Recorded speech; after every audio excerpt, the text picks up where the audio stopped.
Congress committee के द्वारा पत्रकार वार्ता रखे गए रही, जेमा वार्ता के दौरान संगठन के लोगन मन के द्वारा बताए गए के पूर्व मुख्यमंत्री रमन सरकार जितना धान 15 बछर में नहीं खरीदी ओकर ले अधिक प्रदेश कांग्रेस सरकार एक बछर में खरीद चुके हैं।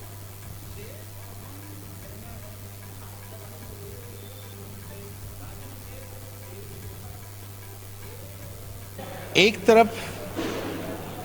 भारतीय जनता पार्टी की केंद्र की सरकार किसानों को सम्मान निधि की घोषणा मात्र करती है, दूसरी तरफ छत्तीसगढ़ की भूपेश बघेल की सरकार किसानों को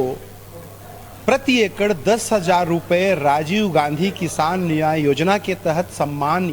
राशि प्रदान करती है। तो भारतीय जनता पार्टी के 9 सांसद, 2 राज्यसभा के सांसद, 14 विधायक केंद्र की सरकार को, भारतीय जनता पार्टी की सरकार को, मोदी जी को क्यों गुमराह कर रहे हैं। अब बेरा हो गए है छोटकन ब्रेक ले के आप मन दिखत रहो आप मन के अपन चैनल न्यूज़ 36 छत्तीसगढ़ की आवाज़।